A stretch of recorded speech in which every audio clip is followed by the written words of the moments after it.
introduce Miss Derryberry and have her come up on stage.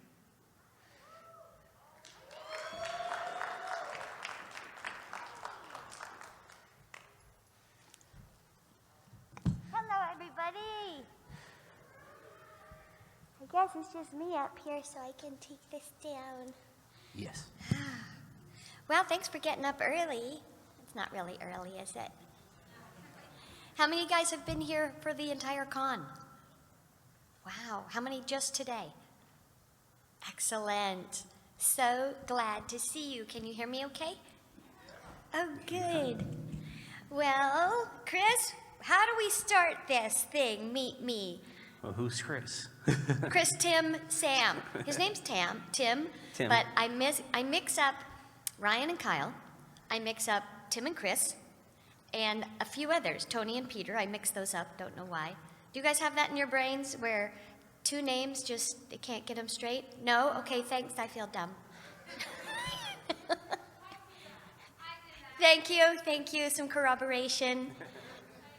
So now I just call him all the names at once. Tim, Chris, Sam. Yes. So, thanks for coming out, everybody. Obviously, we're here to meet Miss Derryberry, and let's just jump right into it. So, Debbie. I'm going to tell you anything you want to know about me today. Anything, just kidding. Yesterday, you told us that you did not intend to become a voice actor. And I did not intend to become a voice actor. What do you guys want to hear? How I got into voice acting? That part? Okay. I've always been a singer, and I started my acting career when I was 8 years old in community theater. And I got my first guitar when I was 9 or 10 and started playing and writing songs and singing, and harmonies always made me super happy. And doing theater made me happy, and doing gymnastics made me happy, so I did all those things and knew that I couldn't make a living doing music or acting, so I went to UCLA because I grew up in the desert near Palm Springs, California, in Indio. You guys heard of Coachella? It's like a festival. Well, that was our high school rival. Nobody knew what Coachella was back then. Now they do, but no one still knows what Indio is. It's the little town next to Coachella. So went straight to UCLA and majored in pre-med, and I was ready to go to medical school, and I would spend my weekends busking, just playing your guitar on the streets in Westwood, which is a little city by UCLA, and decided I'd move to Nashville instead of going to medical school. My dad was thrilled. Very supportive, Your dad though. was not thrilled. And luckily, it was just one good thing after another when I got to Nashville and got my first TV series there. I've played a lot of, probably more boys on television in costume than anything else. I've done a few grown-up and human roles, but mostly, like that role I booked on Hey Vern, It's Ernest. It was like a Pee Wee Herman show type thing. It was a kids show on Saturday morning, and somebody saw me in a play doing To Kill a Mockingbird at Tennessee Rep and just put me in the TV show. And I thought, I can do that? So I dressed up as a boy clown, a 12-year-old boy clown, and did 13 episodes of a kids show and got in Screen Actors Guild, and I was able to stop waiting tables after waiting tables for so many years. I think all actors should wait tables. Actually, I think all people should wait tables because it really gives you an appreciation. We need to be really nice to our serving staff because our serving staffs work hard. I always appreciate that now that I've done it. It's not easy at all. So yeah, I was able to quit waiting tables, and then I continued with body double work, they call it. My agent said, well, we want you to go body double these, Jim Varney's doing another movie called Ernest Goes to Camp in the forest. So I went out to the forest with my we had these electric typewriters then, it was before iPhones, and I thought I was so cool with my electric typewriter and I could write songs and didn't need to plug in, and so I took it with me, and one of the moms of one of the boys said, you should try voiceover or cartoons. And I didn't know that cartoons had voices. I thought Fred Flintstone was Fred Flintstone. I just had no idea it was a thing. So she gave me names of casting directors in Los Angeles, and I had written to many of them on my typewriter in the forest and said, I'm Debbie Derryberry, and I think I should do cartoons, and here's my cassette demo. And I mailed them in the mail, and they all wrote me back, and Ginny McSwain wrote back. She was working at Marvel at the time and said, really good voice, cute, but you have to live in LA. So I quickly got divorced and moved back to LA. And she handheld me and walked me into ICM, and I followed that agent to DPN for, I guess, 18 years. I started booking cartoons after 2 weeks, and it was like I never planned on it, but I always say when doors open for you, you should just run through them, because you never know when a door's gonna open. It happens at the weirdest times, but you have to be on guard and recognize it, because those are your opportunities. And that was my opportunity, her telling me, have you thought about voiceover? No, I think I shall think about it. Here are some names. Okay, I shall write to them. You need to live in LA. On my way. It's at least 4 doors, guys. What? That's at least 4 doors you ran through. I got 4 doors opened for me, but there have always been doors maybe I didn't realize that that's what they were. But I think when we recognize that's something, I just don't think there's any reason to hesitate, because someone else might run in ahead of you. So I've been really fortunate. I had something else cool I wanted to tell you, but I'll think of it. Did you have a question? Come on up. If you guys have questions, I could just blab about me all day. So please get in line. I'd rather, answer what you want to know about. What's your name? Sorry, I'm just gonna, a few guidelines for the questions. If it is, if you're going to ask what her favorite role is, all of them are her favorite.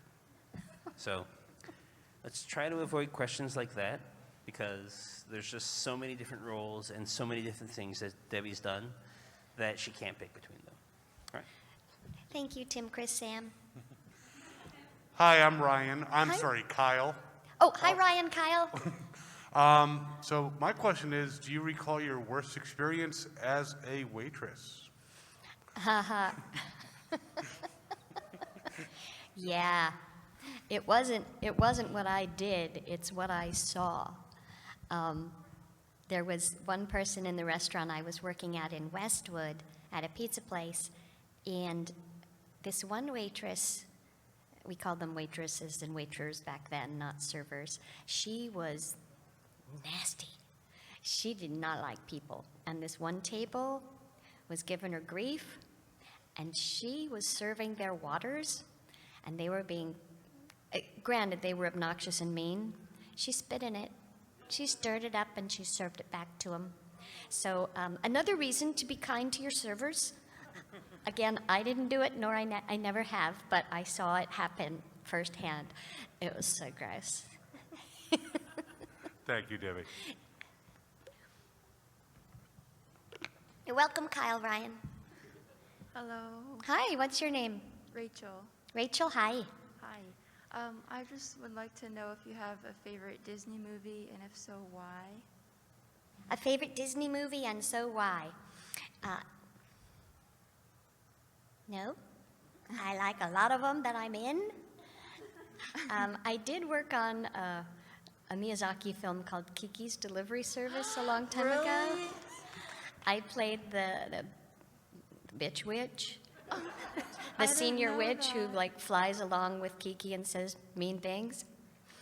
And that was a fun movie. It was quick, you go into this big Disney soundstage and do your part, and then they, sometimes in these, they call them looping sessions, or incidental role sessions, sometimes they need you to create sounds for the other principal actors.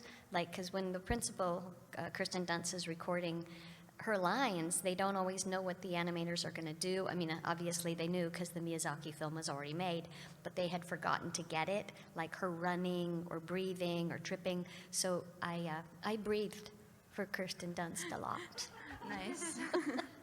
And The Senior Witch. That was a super fun film. Thank you. You're welcome. Hi.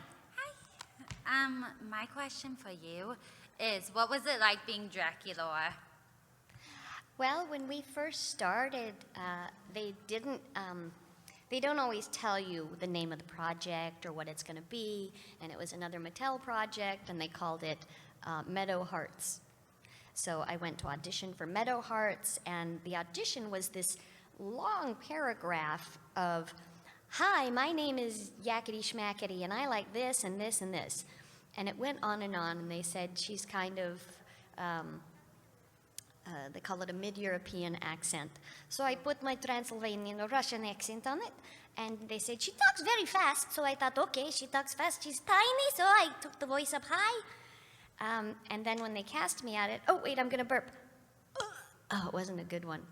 I'll get to that in a minute. When we're recording, they need you to burp on cue, and I can't, so I always tell my engineer, keep a track running, and I'll give you my burps, and then you'll have them when you need them, when the character burps. So I feel like I should burp into any microphone, even though they're not recording me. Anyway, so recording Monster High, we got to do it as a group, me and Sally Saffioti and Kate Higgins and whoever else was in it, O.G. Banks and Cam Clark, and we went over to Salami Studios, which is just down the street because we all live right there in North Hollywood, Burbank area. So this was way before pandemic, obviously, so you didn't have to drive very far to get to work. And I remember the director, Adu Padden, he really liked things a certain way. So maybe one line, I might have to do 20 takes on that one line to get it just right. So those first 20 episodes or so, I would say he was just very particular. And then we had the guy who started recording it down at Mattel, down by LAX, which was kind of a drive. His name was Scott Pachter, and he was awesome, and he just passed away this year. Miss him very much, Scott.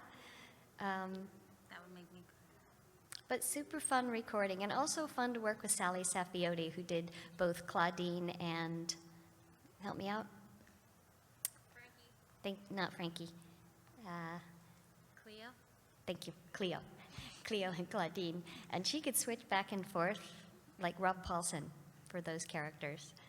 So yeah, memorable and fun show. And then when we finally got to know what it was called, Monster High, then it all came together and it became clear. But yeah, very evasive, and elusive, the big companies, Mattel, they don't let out the information at once. Here's a tiny piece of information. Do your best. Yeah, I was also the Danny with the mask that says Debi. Oh, thank you. That's you? That was me, yes. Oh, you look so different. Thank you. I'm in different you. cosplay. Thank you so much. That's the best. That was the best moment yesterday to see that light up on your mask. It said my name right on her mask. I felt so famous. Thank you. Hi, what's your name? My name is Liz. Hi, Liz. Oh, thank you. This is my fabulous husband bringing me coffee. Thank you, darling. Everybody say thank you, Ian. Thank you, Ian. Which one is he wearing today? Guild Wars 2, right, that really sparkles. I don't wear a lot of t-shirts, so I just pass them over to Ian. So far, he's got a lot of t-shirts. Let's see, what did you wear yesterday? Buffo? Tigtone. You wore Tigtone yesterday. Does anybody watch Tigtone? If you don't, thank you for watching it. It is such a silly little show. What's it on again? HBO? It was a Cartoon Network Adult Swim show, and now it's on HBO, but it's Tigtone, and it's a mixture of like, kind of like Game of Thrones cartoon meets Roald Dahl, and it's written very weirdly, and I play, Tigtone is this superhero kind of quest maker, and I play his helper sidekick named Helpy, who's this purple monster, and he can pull off his arms and legs and use them as weapons, and then he regenerates. So I'm always helping him on his quests, and that was a cool voice because it sounds like it would hurt me, but it doesn't. Here, takes me a second. I'm Helpy. There he is. Hi, I'm Helpy. I like to help. Where are we going next, Tigtone? So you guys watch that for me, okay? You will love it. I watch it and I'm like, really? That's me? Hi. Hi. So hearing that you sang is amazing because I love singing. Yeah. So do you still sing at all? I do. I have a band called Honey Pig, and I've had it for about 20 years. There's been a few different iterations, but it's a 3-part female harmony chick kind of band, and I play guitar, and most of the songs are my own. I think you can see it on honey_pig_music. I have a couple albums out for that, but I also do preschool music. I have 3 award-winning preschool albums, and it's all on Spotify, Apple, Pandora, the whole works. And in fact, I had one of my songs went to #1 on XM Sirius. It's called Baby Banana.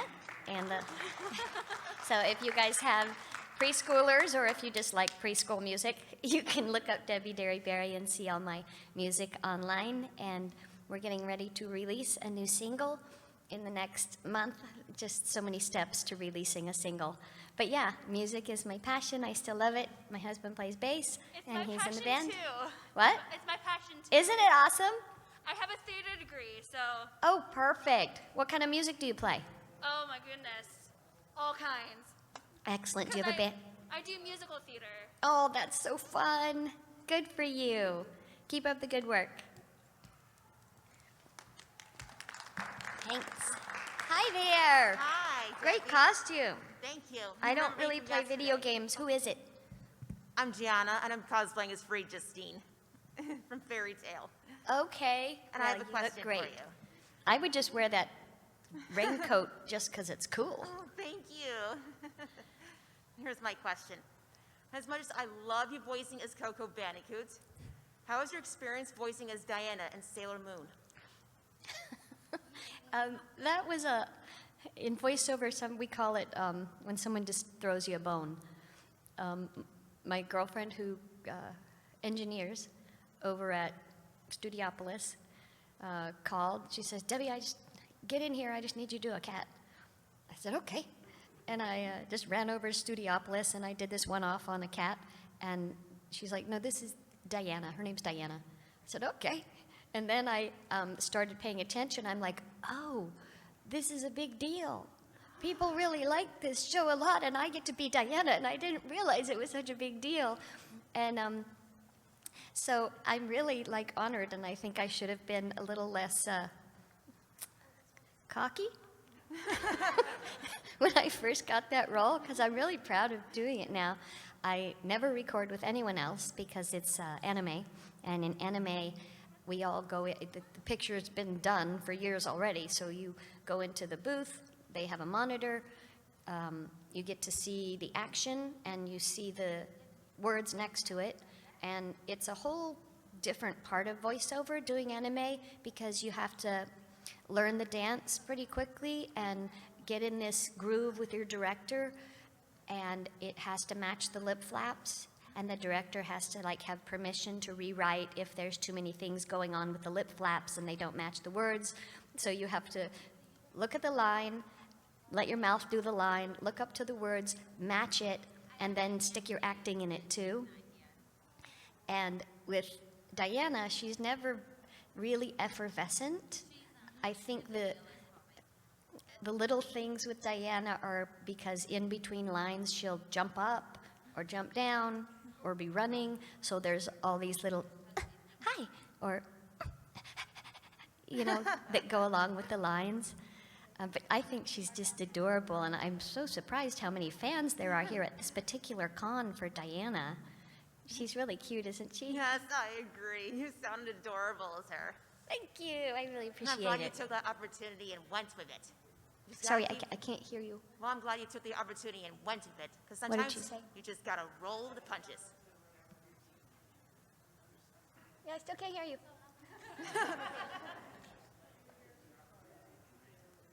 And ran with it. Oh, thank you. Yeah, I'm glad I took the opportunity and ran with it too. Yep.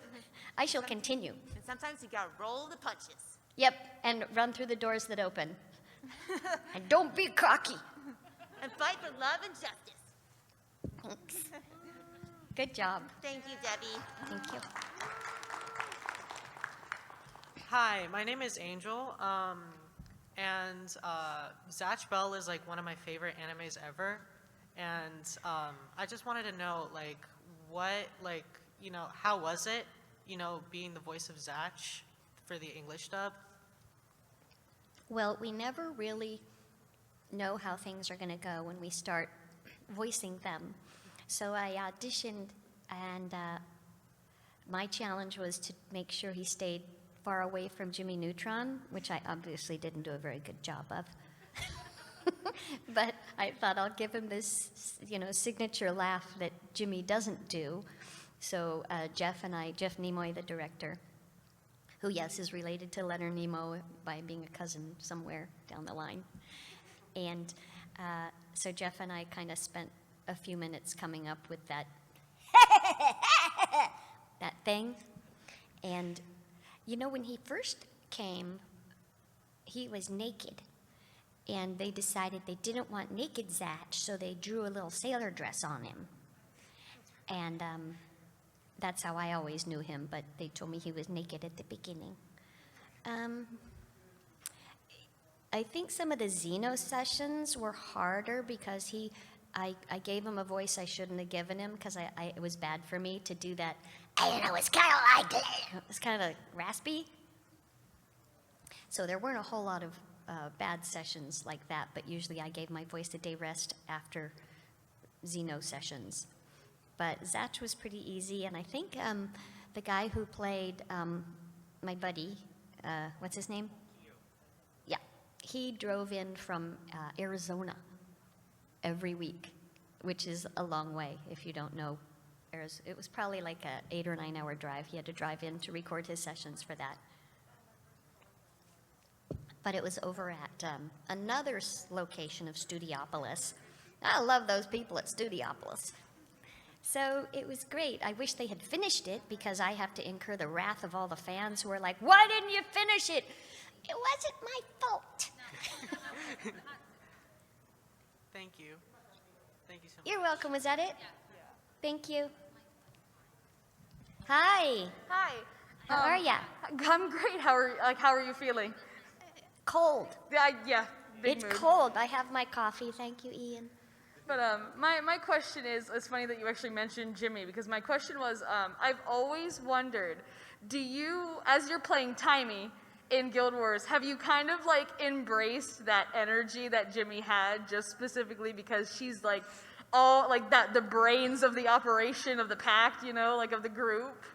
It's really interesting that you say that because yes, she's a genius, but when I was auditioning for her, they give you the character's breakdown, and I have a niece who at the time was in her late teens, and she's so teenagery, and I love her to death, but I thought I have to inhabit her for this character.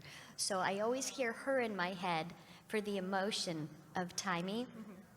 But the smart part, it's nice that that they think of me and cast me on smart characters because I can say those big words. Although I could say Jimmy's lines a lot easier than Timey's lines. I mean, those are words I've never heard of. I thought ley lines was like a new thing, but apparently it's not a new thing. And she says a lot. In video games, they make up all these different places and words, and I have to work on them for a while to get my mouth to say it. I remember one time during Jimmy Neutron, I thought it'd be a really good idea to put Botox in my lip. And that was the day that we had to do a dinosaur episode where he had to say all the dinosaur names, like, and my lip didn't work. I shall never get Botox in my lip again, or anywhere now. It doesn't really help anymore. But yeah, Timey and Jimmy are both geniuses, but I really had a different place I came from my teenage niece. It's always just been a question for me because me and the group that I play with in Guild Wars, we've always had this inside joke that she just comes up and she's like, "Commander, I just had a brain blast." And like, because she just has that energy, and then obviously linking the characters together. But like, I adore your role as Timey. Thank you. A place in my heart. Thanks so much. thank I you. wish I met more Timey fans, because it's a special breed like you that loves Oh, I Timey, and when they adore love him, her. they love it. Thank you. Yes, but thank you so much. Yeah, thanks so much. Hello. Hello, my name's Joseph. Hi again, Joseph. I think we met yesterday. We did. Was it the flannel? Was it or the mask? The flannel. I think it was the flannel. Oh, No, it was the mustache. Just kidding. That was a COVID joke, you guys. I love it. My question is because, as I told you yesterday, as a Jimmy Neutron fan as a kid, but also as a modern-day F is for Family fan, I was curious about what's your experience with the difference between the two, because you obviously had like a lot of work, like voice roles in between Jimmy Neutron and F is for Family, but how would you describe the difference between those shows? Just like, they're obviously like, one's an adult comedy and one's, for Nickelodeon, and how would you also describe, or from your experience, the kind of this generational differences? Like, maybe Jimmy Neutron fans had also discovered F is for Family, and now it's this like whole just togetherness, maybe, or something like that. I'm not sure I understand the specific question. The difference that I feel between like a Jimmy Neutron cartoon and F is for Family. Well, when we did Jimmy Neutron, we recorded all at once. And of course, the scripts were very G-rated and very not based in reality as much, because, there's magic, there's a science that really isn't science, there's, flying and talking dogs and idiot dads, and it was all together. And with F is for Family, it was, obviously there's things that wouldn't happen in real life, but it's more based in reality because it's sort of Bill Burr's life growing up, and things that we've all experienced, not all of us, people who are older, like your first answering machine. Like, there was a time before cell phones, right? And our first answering machines, things like the things parents used to do without thinking, drinking beer in the car, putting the infant in the seat when they drive, and that really happened, and these are things he really remembered. And because it was not Adult Swim, because it was a Netflix, and you knew it was adult-based, you had to be prepared for all the wonderful cursing that went along with it. And Bridget wasn't in the first season. Maureen was, and that's what I auditioned for, is my very comfortable little girl voice. And that's the one they liked. So I'm like, I can do Maureen all day because she lives inside me. And then in that contract, in the streaming contract, they don't pay you per voice. They pay you a contract. So they get as many voices out of you as they want. So they took it, as many as they could get. So by the end of season 5, is that how many seasons we did? Yes. I was doing Maureen, Bridget, who curses like a sailor, as you know, and that's something you'd never hear in Jimmy Neutron. And Kitty, the little kid in the diapers. And Philip, who sometimes plucks his eyebrows and says, cross buns. And, the nurse in the hospital. Which kid did you kill this time? And, Gert, the friend Gert with the glasses, you know, the one that the mom went to college with, her. And I also stunt read for Alice and Janney for the mom of, one of the moms. Oh, the Tupperware lady. Well, I did the stunt reading for, I did the stunt reading for that lady, the Tupperware lady, and put it in the garage. Put it in the garage, that's what it was. And they played my line for Alice and Janney, and then when I heard it recorded, she had said garage exactly how I had said it in the stunt read. So I pat myself on the back for that. I also did the new baby when the baby came, and also Vic's baby when Vic's babies came, and also every one of the babies in the little baby play gym. So I layered so many babies. And Scott, the little kid on the bicycle in the computer club. Scott, come on, get on the bike, let's go. Right in the parade, that guy. So I think I have about 8, 9, 10 characters in that show. There are a few things we're not allowed to say in Nickelodeon cartoons. Can't say geez, God. Like we're so used to saying, oh my God! Voice actors just don't say that because when you're excited, you have to have another standby thing to say like, oh my gosh, or no way! Because if you say, oh my God, then you ruin the take, and what if somebody else was on the take? Then you've ruined a really good take because you said things you can't say. You can say a lot of things that would surprise you, but you can't say a few things like any brand names. You know, you can't say Coke, Kleenex, but you can, if it's an adult one, you can say, I just don't know how many kids are in here. I just don't know what I can do. I'm looking around. Bad words. I don't know if that answered the question or not. It was my bad. It was I was trying to like word the question in my head because I love both cartoons and I just love your performances in both of them. Thank you. And I'm not sure, like, you did bring up a good point. You're like, we don't know how many kids are in here, but if you had to pick a clean favorite quote from F is for Family, what would it be? If I had to pick a clean what? A quote from F is for Family, what would it be? Like line.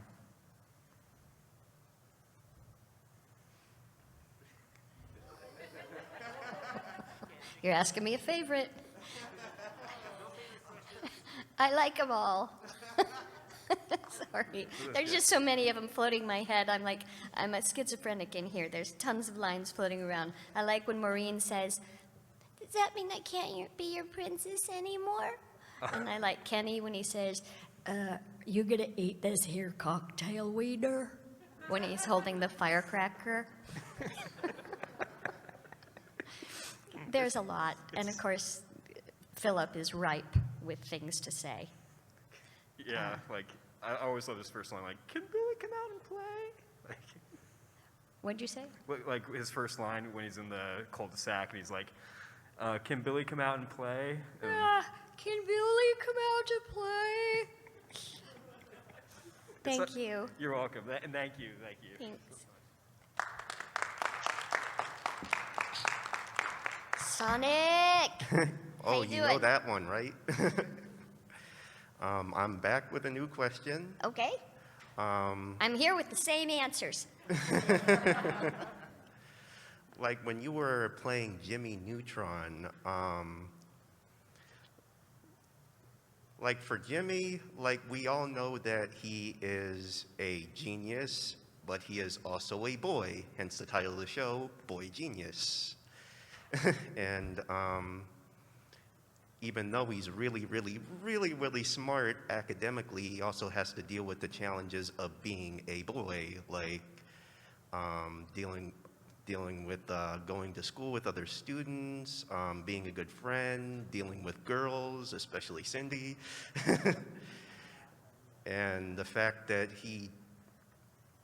I guess he can't find the time to pick up a pair of pants.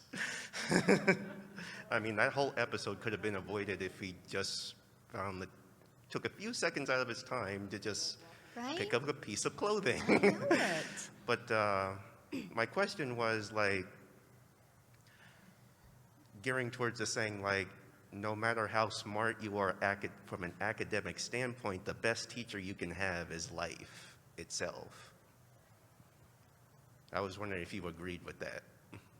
Oh, yeah. I mean, everybody has to go through life, right? So everybody has to pick up social skills, and we don't always grow at the same rate socially. Especially, I think, during pandemic. I feel like I forgot how to talk around people. Do any of you feel like that? You've been locked up on your own so much that you're like, I don't know what to say when I get face to face with people. But yeah, I think Jimmy struggled with trying to be cool and still knowing the right thing to do. And like, I love the Christmas episode. He was like, but where's your proof? He's like, he just can't grasp on to that there's a Santa Claus, and he's never going to believe there's a Santa Claus because you can't scientifically prove it. And it was really hard for him, but he didn't want to feel like an outcast because all his friends believed in Santa Claus. So yeah, he struggled. That was one of my favorite episodes, actually, because of that fact that, yeah, he's a genius, but he also learns how to, have fun, like just be a kid, be a boy. I think he could be with Sheen and Carl, because Carl is, he idolizes Jimmy, and Sheen is never really there to start with, right? He's always off with his action figures. Yeah, I think they ultra really alert. do love him and like him, and he's in himself when he's around his boys. But when he's around everybody else, when he gets around Nick or the girls, he fumbles like the rest of us, and we're good. Ian and I are good friends with the producer, John Davis, who created Jimmy, and a lot of it is his life growing up and maybe how he felt. And obviously he's grown up now and he's super cool. But when we're growing up and we're in with the school crowd, kids are not nice. Kids should have to wait tables. Yeah.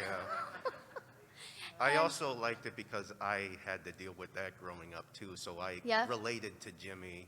Totally. I think all of us have. I think all of us have felt insecure. Even you think, oh, that one person in school, they're so cool and confident. They're not. Everybody has insecurities. And I think Jimmy just, he dealt with it the best way he knew how. And hopefully he let his audience know that you're not alone. Yeah, he has an amazing brain, but he still struggles. It's hard. You're around all these people who seem all confident and seem to know what's going on, and they're all, hip and popular, but they go home and they're just as insecure as anybody else. So you just have to love who you are. You guys have to embrace who you are and feel confident and know that you can lead a conversation and a group and walk down the street proudly just like anybody else. Nobody's better than you. Yep. That's what I was hoping you'd say, so thank you. Good. Thanks for the question. That's why I always liked his boy side more than his genius side. Yeah. I'm tying my shoe. Hi. Hi. I'm just tying my shoe down here. I can hear you, though. You can do your question. The only one question that I want to ask is when Jimmy Neutron's robot dog, how was that perfectly made? How was what? Jimmy Neutron's robot dog. How was that made? How was it made? Yeah, I'm just going to put my shoe up here and tie it. You mean the voice or the actual dog? the actual dog. With animators? That was a pretty good answer. You mean how did Jimmy make Goddard? Yeah. That's the dramatic license they never have to share with us. I think what he did is he got some aluminum cans and he put the Ferranaran in the Sinapanoma, and then he said the magic words and he stuck it in the Dog Maker 5000 and said, and out came Goddard, and then they hired Frank Welker and he came alive. And he pooped screws, right? I wish I knew how he made half the things he made, honest to God. I said God, honest to goodness. I don't know how to answer that question any better. Maybe you can tell me. Yeah, I think that was the only question that I had. Good one. I do love Goddard. I like at the beginning where they're singing the song. This is a theme song from Jimmy Neutron, and then he goes, ah! There. Hi, Oh, okay. Hi, Debbie. how are ya? I'm doing all right. Sorry, I'm a really nervous. Big fan of yours. Thank you. Don't be Especially- nervous, it's just me. Okay. I should be nervous. Look at me up here all by myself. Oh. So, Debbie, I actually had a major question I wanted to ask, especially on your iconic role from Jimmy Neutron. I wanted to ask, how was the entire feeling of actually starting with a new character, especially Jimmy Neutron, with a movie instead of a normal TV show? That must have been like daunting or like really like crazy and big to actually start a new character with a movie instead of the normal pilot show or TV show. What was going through your head? Well, you guys wouldn't know this because when it comes to you, it's already a feature film or a cartoon series. But when it comes to us as actors, it came to me as a 7-minute interstitial, Johnny Quasar. And that was the audition. And I go on lots of auditions. So I just showed up the audition and did my best and did my boy voice that I was so insecure about because, you know, I was up against the biggies. Everybody at that audition was already a boy's voice. E.G. Daly and Chris Kavanaugh and Nancy Cartwright and Pam Adlon. No, that wasn't her name at the time, but and Tara hadn't even come to town yet. So, or maybe she had. In any case, I just auditioned like I do, and then I go home and forget about it. And so they told me I booked Johnny Quasar and the little interstitial, and that's what it was. When they finished it, they sent it to me 8 months later, and I thought, that's pretty cute. And then they said, we're going to do a movie. They didn't say, we're going to do an Oscar-nominated feature film. They said, we're going to do a movie. There's lots of kinds of movies, you know, made-for-TV movies. Maybe it's a flop. So I went in to do the movie, and we record features by ourselves. So I only saw, you know, the big celebrities on the way in and out of the studio, and it was exciting. I think I told the group yesterday, seeing Patrick Stewart and the other celebs involved in the project. That was exciting. But I'm just the actor. Really, we're just the actors. Oh, I'm going to burp. Are you ready? All right, edit that out of post. Can you burp on cue? How many of you can burp on cue? Put it on your resume. That's a good one. I wish I could. So I didn't know. You never know. And then they said it's going to be a cartoon series. You know, you don't know until it comes out. And I still don't feel like... And I'm really happy that everyone loves Jimmy Neutron and that I get to be his voice. But for me, it was just, you know, going to Nickelodeon twice a week and doing fun things. And I mean, you talk about it as if it's some large celebrity, grandiose status. And for me, I feel like it's just going to work and doing what I do. And I'm really happy I can make other people happy. And I'm really glad everybody knows what it is. But I never feel like that. I never feel like, you know, like movie star, or that people know who I am. The fact that you guys are here at all wanting to meet me, I'm like, why are you here? It's just me. I just work like you guys do. And I, you know, happen to get a great cartoon that everybody likes. And I'm really glad it went well, and I hope they do another one. So I never feel like that. Like, what was it like to be in a huge project? I don't know. I go home and pick up my dog's poo just like everybody else is and do the dishes. You know? I hope that answered the question. I think that did more than answer my question. Good. Thank you so much. Thank you. Hi. Hi, Debbie. Nice to meet you again. You too? Let's see. My question is, how was your experience working on Final Fantasy X? Well, the guy who directs it, Jamie Mortellaro, is one of Ian and I's best friends. And so I never know what Jamie's going to throw my way. And when he calls up and says, I need you to come in and do some of your little voices. Okay. And I never know what it is. And so I know I did faith in that as well. and that one I think I auditioned for, but the most fun I had was doing come on, help me out, guys. What are the names of those little bitty fly characters I do? Cups? Hiccups? No. Coupos, that's it. Doing the Coupo. Those were super fun. And I've had a lot of Final Fantasy sessions. One of them was a looping session, where you're in this big sound stage with a lot of other people, and the main stuff's going on, and you're flitting around doing voices for the little things that are flying around. And then the ones where I did Faith, and that lasts about 20 minutes, and it goes on for 20 years. So it's easy to forget all this stuff, and I have to go back and see the scenes, because we never see the scenes. And we're not allowed to know the story. We're not allowed to see the script. When we go into a video game, they give us our lines. The director tells us what just happened and what's going to just happen, and the voice that you're going to do, the character, and that's all you get. So I never know, and they don't even give you the name of the video game. They're very elusive, and we don't know till it comes out. Like with Monster High, I didn't know what it was called.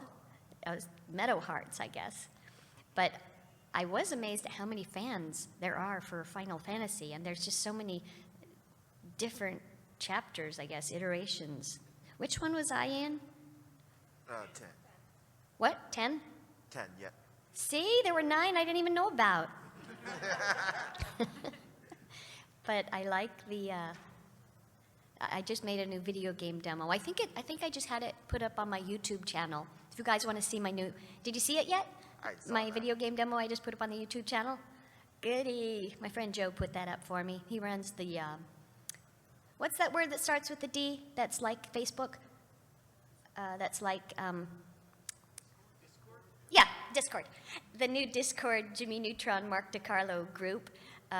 The guy Joe who runs that helped me put that video up on my YouTube channel. This is more information than you want, isn't it? I don't know if I answered the question. What did you say? Oh, no, you did great. Thank you very much. Thank you. Thank you for playing it. Hi, I'm Bunny. Hi. I love orange and red, orange and Thank you. pink. I think it's a great choice. Thank I you, like me to wear too. orange and pink. I think I got orange and pink on too. Oh, I love your shirt. So what I wanted to know is there like a really small, like tiny role that you did that you kind of accredit to like a bunch of people wanting to work with you that kind of like led to like your big break maybe? It's so hard to understand. Sorry. Just kind of scream. All right. Is there a really tiny role that you did that you kind of accredit to a bunch of people wanting to work with you? Like you did this one really small thing and then a bunch of people like came to you and was like, we want you to do so-and-so. Yeah, here's a funny story. So Mickey, the loop, how are we on time, Chris Tim? We're good. So the people who call you into loop on a film, it's called the looping coordinator, the ADR supervisor, and they bring in a group of people and you do the extra voices. So on Toy Story and on many of the Pixar films, Mickey would call us in and she'd say, and there's 13 of us, Bob Birkin and Bill Farmer and Lorraine Newman and I'm gonna burp again, a little one. So this Jess Harnell, just a star-studded, I guess this voiceover goes, all in one room for 8 hours, and they say, look at this cue, this is them pulling you out of the alien machine, and here's the store, Pizza Planet, Buzz just landed here, and there's normal pizza stuff going on. So they had us all go up to the mic and do the pizza lady. So if you listen in the back of Pizza Planet, they picked me for that one. The Waldman Party of 6, your pizza's ready. And you can hear me do it when the principals are working. So 22 years later, I get a call from my agent.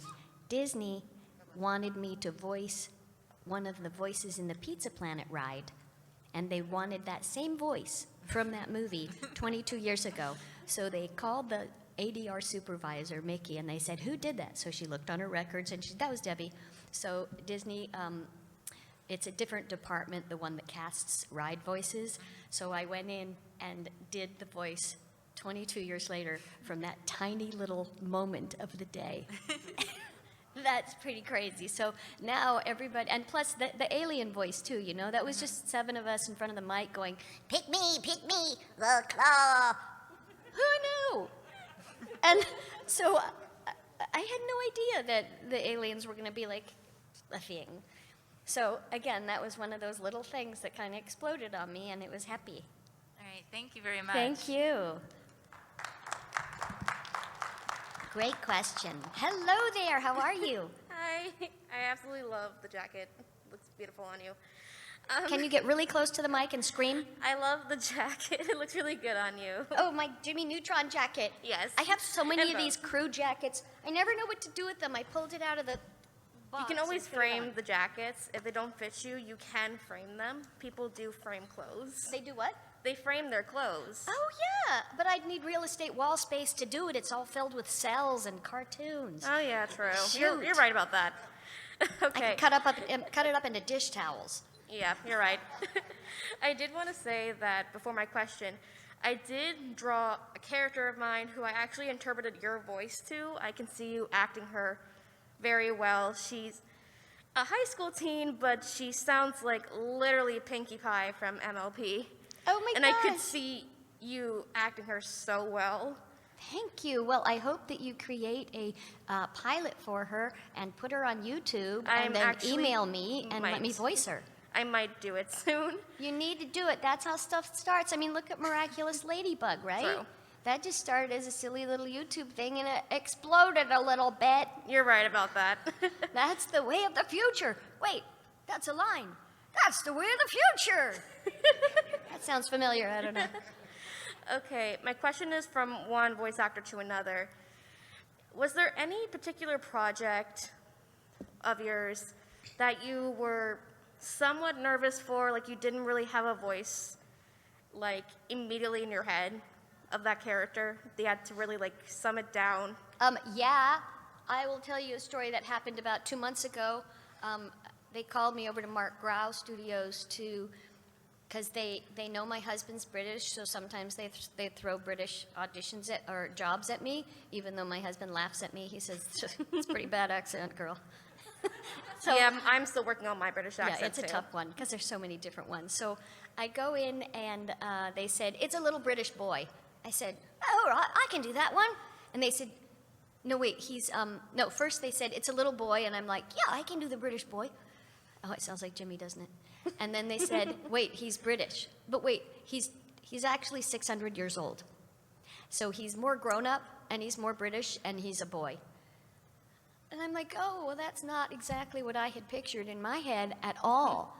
So it took me a while. You spend about 15 minutes with the engineer and the producer, the director, finding that voice. And then after they find the voice, they're like, that's the one. They record that, and they call that's your your reference voice, and the engineer holds onto that file. And then every time you do a line for that voice and you feel like you've lost it, you ask the engineer to throw the ref at you to play the reference voice for you, and then you kind of can get back into it. Yeah. But that was pretty nerve-wracking. I thought they are going to tell me to go home.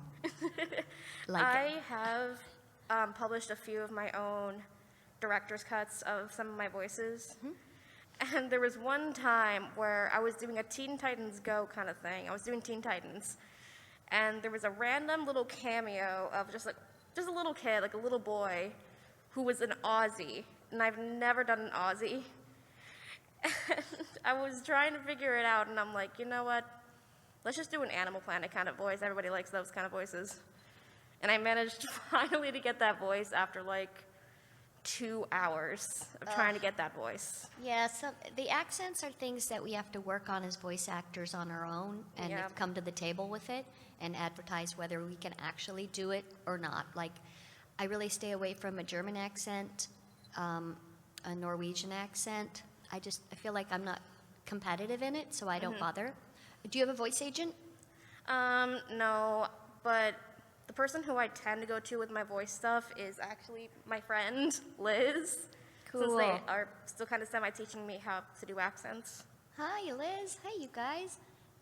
Well, good luck to you in all that. Thank you. Voice? Huh? Oh, excellent. Yeah, that's a great thing to study. They're getting me back into the British accents. There's so many of them. Thank you. Oh, excellent. They're trying to teach me Cockney, and I can't not get it. Oh, you can. Just stick with it. Stick with it. You'll Sure. get it. Watch a lot of Game of Thrones. I'm sorry. Right. Downton Abbey is what I meant. I know what you meant. That's like Tim and Chris. Oh, 5 minutes. Okay, let's get Thank to you the so next much. question. Thanks. Hi. By the way, after this, I do have 2 autograph signings today. So I have a lot more pictures, and I have my voiceover book, and they'll be with me at the signings. Hi, I'm Sam. Hi, Sam. Hey, I was wondering what's like the longest take you've ever done? The longest take, probably a Monster High take where I wanted to throttle the director around his neck. And after a few redirects, sometimes I just say to the director, just do it for me. How do you think it should sound? Because it's really hard to say with your words how you want someone else to say something without giving them what's called in acting is a line read. Like when a director at all costs will try not to give an actor a line read because they think we don't like it. Honest to God, I would have preferred it than doing 300 takes of that one line because I just couldn't get it the way he liked to get it. But I don't think there have been any, oh, there was one where I got whiplash. I was doing this video game, I don't remember which one, but they wanted this character to do a backflip. And there's noises that go along with any action. All those choreography actions make noise. So it was this, no, and then a double flip. And I was standing up, and they just kept me at, I must have done 200 takes. And the next day, I had whiplash. It's not, and I was sweating. I mean, and in some of these, we were doing a, what was it? Oh, I'm forgetting the name. What's that name of that cartoon I'm in with those little Smurfs? The Smurfs. And we were doing all the Smurfs in the forest, and Fred Tatasciore was up doing one kind of monster voice, and it was very physical, and with looping voices, you don't have to like be in front of the mic because they have a mic 6 feet away, so you can wiggle. And Fred was very physical, and then he fainted because you're breathing so much to get this same action over and over again. They want 3 or 4 or 5 takes of the same action, and it can be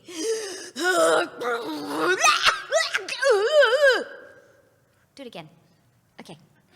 And it's exhausting, and you can get a migraine, and you can run out of air, and you turn red, and it's really hard. So you have to be in good shape to do voiceover. I don't even know. Did I answer that question at all? Yeah. Okay, thanks. Yes, Any thank other you. questions? I think we're out of time, but Tim, Chris, Sam, give them the 10-4, the 911. All right. So thank you guys for coming out.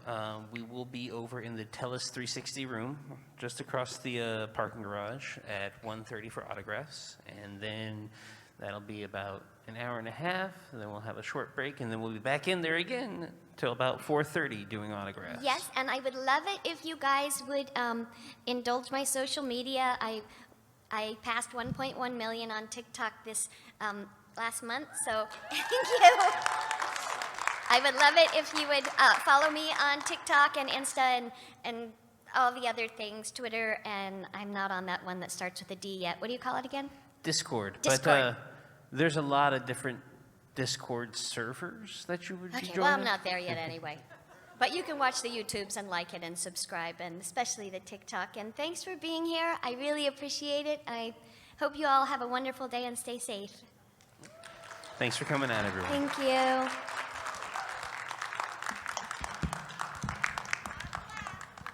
Got a blast. Oh, wait, let's all do it together. Let's all do it together, shall we? We're going to say brain blast. Ready? Think, brain blast! Awesome! Thanks, guys.